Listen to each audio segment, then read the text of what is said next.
For the last 2 weeks, our neighborhood has been in absolute chaos. It began months ago, actually. We got a letter in the mail saying the township was undergoing a major street project to hopefully correct some of the drainage issues we were all experiencing. Some of us in our yards, some of us in our basements. The runoff from the streets above us and the underground streams that crisscrossed the neighborhood. Summer came, summer went. Nothing happened. We started to wonder if it was ever going to really happen. And then a couple of weeks ago, one Friday afternoon, the heavy machinery started to roll in. Nothing happened, they just parked it. But bright and early the following Monday morning, 7 o'clock, it started to roar.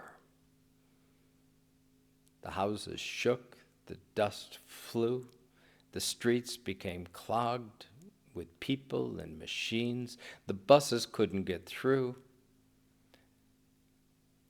As the weeks went on, our yards got dug up, our driveways messed with. We couldn't get access at times.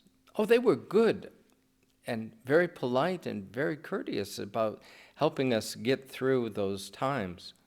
But still, it was an inconvenience. It was a hassle. You had to plan ahead and think about what you were going to do. They moved with incredible speed, depositing huge 12-inch pipes and concrete retainers for the water. They averaged 3 to 4 drains being put in a day. It was incredible to watch them. And then every night, when they would take off, the neighbors would go out, inspect, speculate, grouse. Did you see what they did to my driveway? And my lawn will never be the same. And they really don't understand the way things are in this neighborhood. If they did, they would do it this way. And that drain they put there should have been put about 4 feet up if they really want to take care of the issues. And they really need more drains here, and we need piping here, and they aren't touching this pipe, and that's a real problem in my yard. And on it went. It was really fascinating because I've known these people now for a few years, some of them longer. But overnight, they all became educated engineers. Now, I can speculate with the best of them, but I know my limitations. I really don't know much about engineering. I can sound like I do, but when it comes down to it, that's not how my brain's wired. But there was this guy that would spend hours behind a tripod with notebooks and pen and pencil and make calculations and then inform drivers and machiners. He seemed to know what he was doing. He seemed to have the big picture. I decided I'd trust that he knew what he was doing. In short, I had faith in him. Oh, Lord, increase our faith. That was a question the disciples asked of Jesus. Oh, Lord, increase our faith. And Jesus' response is, if you only had faith the size of a mustard seed, you could do marvelous things. You see, the problem for the disciples, and the problem for most of us, is that we think faith is a thing. It's something we possess. We like things we can possess.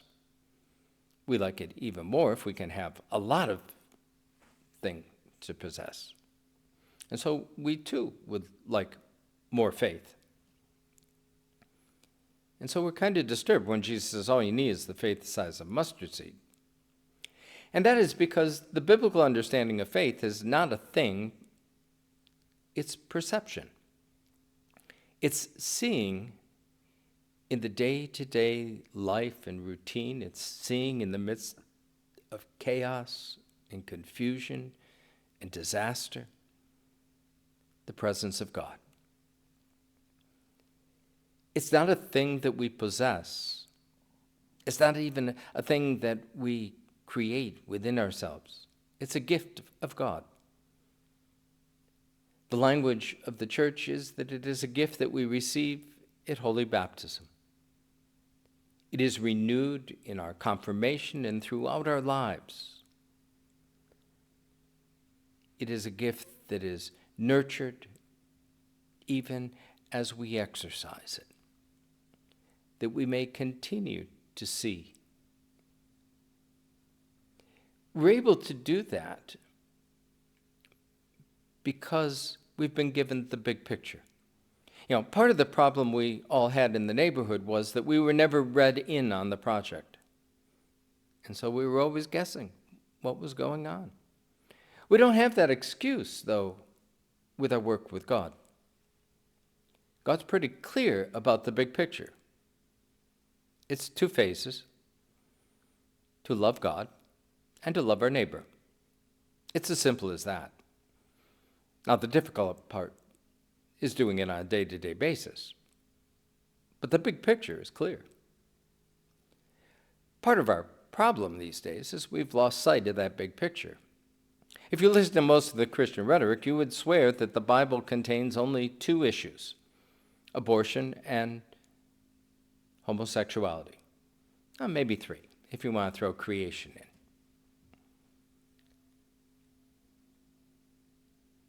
When you really look at the Bible, when you really read the Bible, all of it, you find that those issues either don't appear or appear in very small bits and pieces, particularly with regards to the big picture. It's the big picture that gets God's people in trouble. And it's the big picture that is continually lifted up, particularly in times of crisis, to be attended to be worked through, to be kept in mind. As you read the unfolding of the early church, particularly through the letters of Paul and those letters that we refer to as the pastoral letters, that kind of second generation Christianity that we find in the letters to Timothy and Titus, the issues are pretty clear. What's going on and what the church is up against. Paul writes to Timothy, in these times, people have become lovers of themselves, lovers of money, boasters, arrogant, abusive, disobedient to their parents, ungrateful, unholy, inhuman, implacable, slanderers, profligates, brutes, haters of good, treacherous, reckless, swollen with conceit, lovers of pleasure rather than lovers of God and neighbor. Sound familiar? These are the things, both in and outside of the church, that we have to attend to. This is the work that we have been called to do. To continue to lift up the love of God and the love of neighbor, day in and day out. This is the work of faith. To be able to see the need in our neighbors. To see how to combat this kind of life. And pray to God for forgiveness when we succumb to the same issues. Faith is not about possession. It's about exercise. And so we continue to go back to the story, to be refocused, to be encouraged, to be strengthened. For it is there that we encounter the risen Christ, who is our strength and our hope in the midst of all the work he has called us to do. And in his name, let us say,